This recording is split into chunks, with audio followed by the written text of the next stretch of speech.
Top Med Talk. Hello and welcome to Top Med Talk. We are here at EBPOM USA 2022 in Charlotte, North Carolina.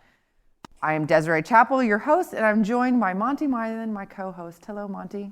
Desiree, great to be here. It wasn't too long ago that we're actually sitting and recording a podcast Yeah, live in person that we haven't done in so long. Big shout out to my daughter. Yeah. I'll come to that in a second, who was born at Duke University Medical Center some 20 plus years ago. And if she was a boy, she was going to be called Duke. Oh, wow. Very British. But Thomas Duke. But she's a girl, so she's called Charlotte, and that's why. Oh, there you go. There we go. Hey, so Charlotte. Charlotte, we love you. Well, Monty, we have now been recording Top Med Talk Live, which has been awesome. We've been at ESA in Milan. We were at EBPOM just last week, the World Congress in London. Very international. And now we're here in Charlotte, and I'm very excited to be able to sit down and have some more conversation. The whole meeting for us this time is going to be very discussion-based, being able to kind of dig deep into some really interesting topics. So it's a value proposition meeting, which we'll be getting into later today, and it's a small group in the room. We're hoping all voices will join in. We're going to put a few people in the chair, but basically we're going to cover off preoperative issues related to the value proposition, intraoperative issues, and then postoperative issues in 3 segments. But right now, we snuck in to pick up a very hot topic with a special guest. We did. Our very special guest, Dr. Sam Ajizian from Medtronic. Sam, it's wonderful to have you here. Thank you so much for joining us. Thanks, Desiree. Thank you, Monty. It's a pleasure to be here. You just rolled down the road, didn't you? I did. Thank you for coming to my home state and making the visit here incredibly easy. An hour's drive, so thank you. We did promise at one stage that we would get here. We'd get here, and you have. And I didn't know the daughter connection, so it's even easier for you. Yeah, lovely. That's great. So you used to work around here. I know you still work around here, Sam. Don't tell that. but like myself, you retired, I think, from clinical practice relatively recently. As a clinician, remind us what you did. Yeah, so my career was in pediatric critical care, which, as you should know, is the care of critically ill and injured neonates all the way up through adults, sometimes in their 20s and 30s with congenital heart disease, and everything in between. And I had a very rich and rewarding career, mostly at Wake Forest University, which is about an hour's drive from here at Brenner Children's Hospital. So I've been with Medtronic now for 7 years, and I stopped working in the hospital 4 years ago about this week. Oh. Yeah. Wow. Congratulations. Thank you. Thank you. Well, Sam, we've had various conversations on Top Med Talk over the last several years about different patient monitoring. We've talked a lot about connected care. I know that's something we're going to focus on a little bit later today during the meeting. But today we kind of wanted to focus in on some of the challenges of patient monitoring and some of the things that, you know, we as clinicians deal with a lot in the space. And you know, I just kind of wanted to take the opportunity to chat with you about some of those things and some of the things that you feel through Medtronic. You guys have the opportunity to kind of deal. Yeah, that's a great opportunity, and we could talk for days around all of that. But you're right. You know, even though a mainstay of our business is pulse oximetry, which is really, you know, the 5th vital sign as our careers went on. We can remember when we didn't have patients that had pulse oxes. There's still challenges even around that modality and also around connectivity. Our digital lives outside of the hospital are so much more evolved for lots of reasons. But what we want to do is try to create opportunities to improve workflow for those of us at the bedside and those of us that support us at the bedside, to make the ever-shrinking staffing problem a little bit easier while increasing the safety patients experience when they're in the hospital, whether they're in the operating room, the holding room, the ICU, or the emergency room, or anywhere in between. We've got opportunities, and they're mainly around creating a digitally connected ecosystem that really ultimately allows us to act earlier in the phase of patient care instead of being reactive to thresholds, actually looking at prediction and prevention and intervening and actioning earlier to either drive improvement or to prevent deterioration. So it's a big, big topic and a big opportunity. Yeah. And we're going to drill down on that in greater detail in the post-op session this afternoon, Sam, which we're really looking forward to. Can I take it straight to pulse oximetry at the moment? Because we're seeing a lot quite rightly, in the popular press at the moment about skin tone and the use of pulse oximetry. Can you expand on that for us? Yeah, this is it's a big issue. And, even as someone that used pulse oximeters my entire career, I'm not sure at the bedside I was really an expert on what the limitations were, other than what we all know: ambient light, not attached to the patient well. Nail varnish, the usual kinds of things that we deal with every day at the bedside. But pigmentation, the amount of melanin in someone's skin, does interfere with the accuracy of pulse oximetry values.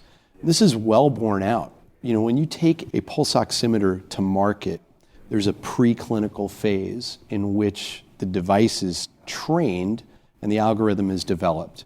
And that's done company to company on healthy volunteers, drawing blood gases from an art line and measuring co-oximetry values. At the precise moment the pulse oximeter value is recorded. And there are guidelines for how to do those studies in every region. And here in the United States, we've had great success with our validation studies, as every major manufacturer has done. And we've always complied with at Medtronic and even exceeded the breadth and width of patient subject diversity that's required by the regulator.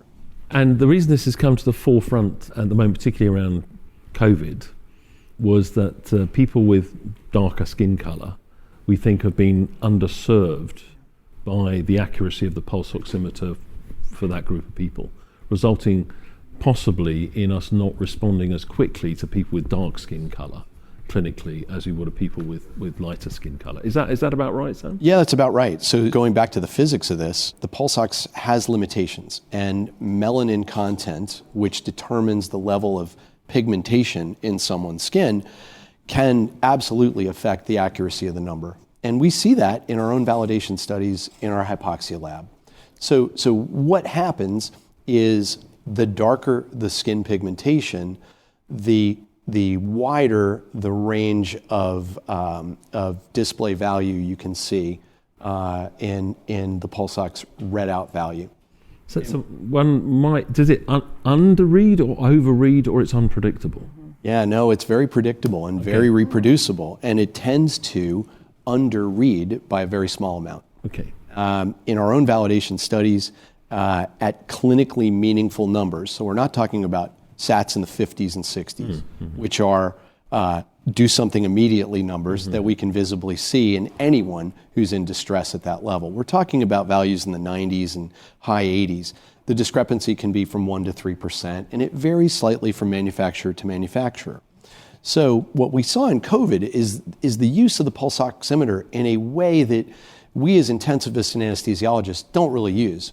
We don't look at one number generally and make a clinical decision about it. Sometimes we do. It's usually in the context of a lot of other information.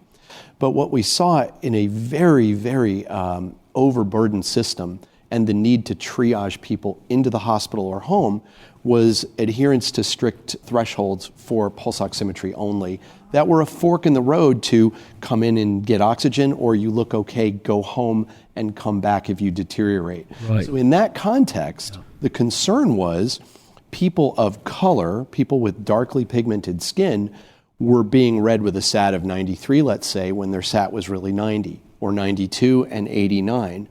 If you were 89, you're going to come into the hospital and get oxygen, depending on the protocol, of course. But if you're 92 or 93, you may go home. So it underscores many, many important themes.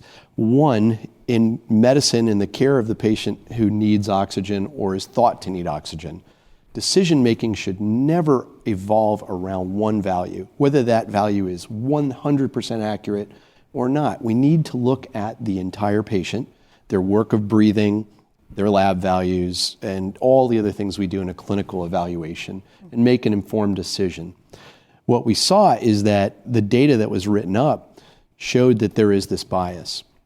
And we see that slight bias in the lab. It's really important, though, that we talk about education around this issue. This is not an issue of race or ethnicity. And the reason that is that there is great work in the literature that shows that self-identification of race and ethnicity does not correlate with what your skin pigmentation level is. And there are objective scales of pigmentation coloring, deepness of coloring, if you will. The most well-known is the Fitzpatrick scale, which goes from 1 to 5, 5 being darkest and 1 being lightest.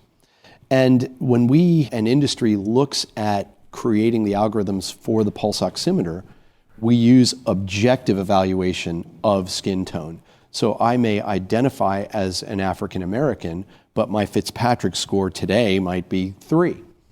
It's very important as we read papers in the literature critically, which is what we all need to do for any paper, we understand the limitations of the data that's being reported.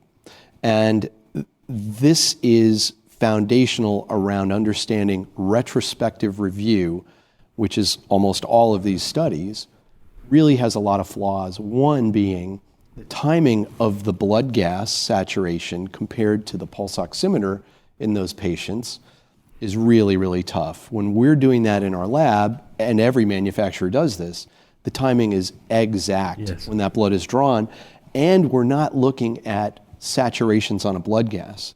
In the hospital, those are calculated numbers through an algorithm that's based on temperature and a bunch of other variables in the blood gas machine. We look at co-oximetry when we're validating a pulse oximeter. That's a measured saturation, which we may do from time to time in the hospital, but it is a more expensive test and done far less frequently. The other important thing about literature studies is that the ethnicity is taken from the chart and not translated to a Fitzpatrick number. So we have a population of patients in the study, let's say, that are African American, and they identify that way in the chart.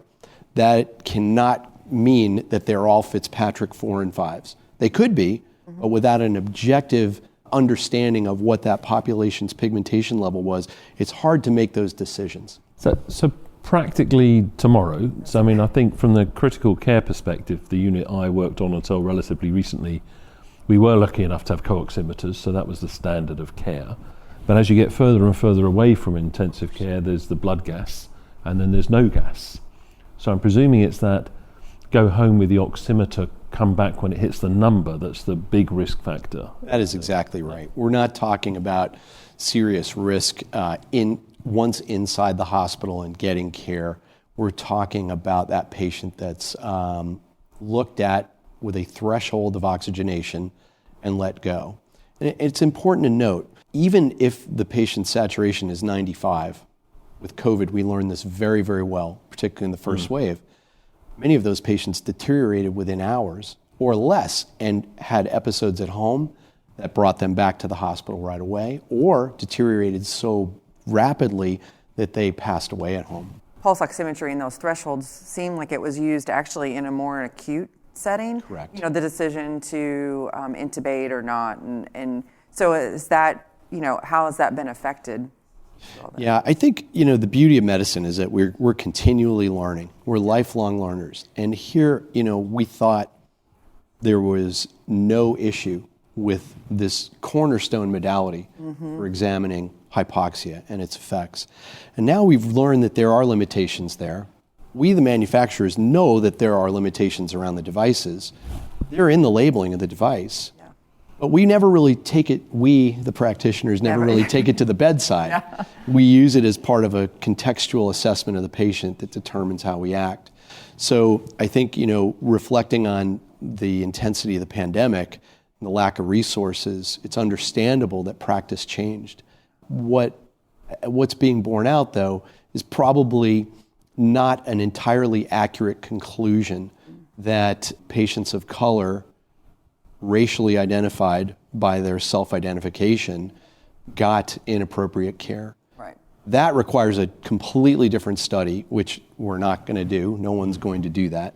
What we need to do now is focus on several things. One, education and awareness around this issue, so that if you're a practitioner putting a SAT on a patient of extremely dark pigmentation level, you understand that there might be a range that can shift in your mind the actual number that you're seeing. And you put that in the context with caring for the patient broadly. The other thing we need to focus on, it's not a race issue, it's not an ethnicity issue, it is a pigmentation issue. And that's really important to understand. The second thing is we've got to work together as an industry to make the testing around validation for oximeters a lot more standardized. And I'm happy to say that when this came to light, within days of that New England Journal article coming out last year, we reached out to FDA and started working with them, along with other manufacturers. But we were one of the first to be there. We work closely with the FDA group around standards for pulse oximeter validation studies. And we work very, very closely with the ISO standard group around oximetry as well. The things we're working on are standardizing that playing field so that if we're 3 manufacturers doing testing on 3 different groups of patients, at least we're speaking about the same levels of pigmentation rather than identifying it by the patient's self-identification of race. And we use the same scale and talk in the same denominator, if you will. So how that's done is all being sorted now, whether that's a digital aid or whether it's some other kind of thing. We've also looked at expanding the size and amounts of deeply pigmented patients in the validation studies.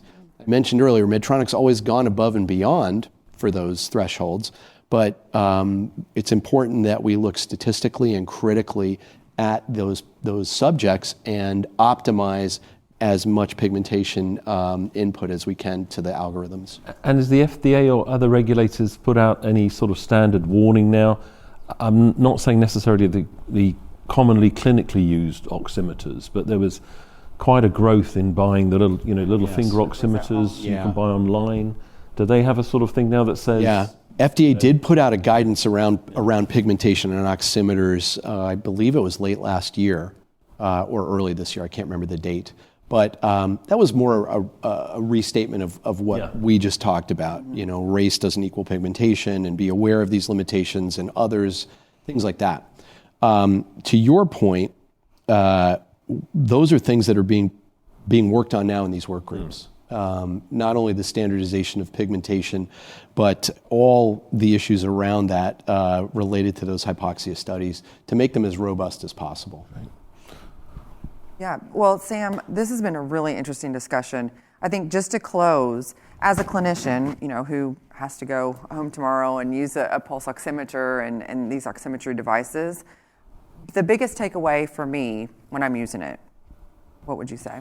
I think a restatement of what we were told as residents and what we tell our residents and fellows every day. You never make a decision about one single number. Rarely, not never. And any input that you have from your monitoring devices has to be looked at in the complete context of the patient. Mm-hmm. And that's what critical care and anesthesia is. Yeah. It's not looking at a pulse ox and making a decision. It's more complicated than that, isn't it? Yeah, absolutely. It never is. Yeah, and I think understanding the limitations of everything that we have, absolutely. Blood pressure, pulse ox, everything. Absolutely, which we do every day. Monty mentioned nail polish. Nails and other things. Right. There's all kinds. Right, absolutely. And so we quality control those little things that undermine device effectiveness continually in our practice. Yeah. This is another one that's built into the physics of the device. Yeah. We're hoping that through more robust validation testing, more intense focus on diversity in the trials for validation, that we'll have more accurate algorithms that come out. There are physical limitations, though, around putting 2 wavelengths of light through tissue and measuring it on the other side, and it will never go away as long as melanin is in our tissue. And green nail polish. Yes. Or black. Sam, it's always a pleasure to talk to you. Thank you Thanks. so much for joining us. You can always follow us on Top Med Talk. Find us on all your favorite social media platforms, Facebook, LinkedIn, Twitter. We are there, topmedtalk.com. If you like what you've heard today or any of our other discussions, please share with friends. We are always appreciative of that. Sam, again, a pleasure. Thank you both. Top Med Talk. Thanks for downloading Top Med Talk. Don't forget to subscribe via your podcatcher. Don't forget to check us out on social media. We're on Twitter, Facebook, LinkedIn, and YouTube. And also, don't forget, Top Med Talk is the broadcasting arm of EBPOM, Evidence-Based Perioperative Medicine. We'd love you to find out more about that. If you check out ebpom.org, you can find low prices on some of the conferences we're organising around the world. Many of them are virtual and don't even involve you leaving your own home. Check out ebpom.org now.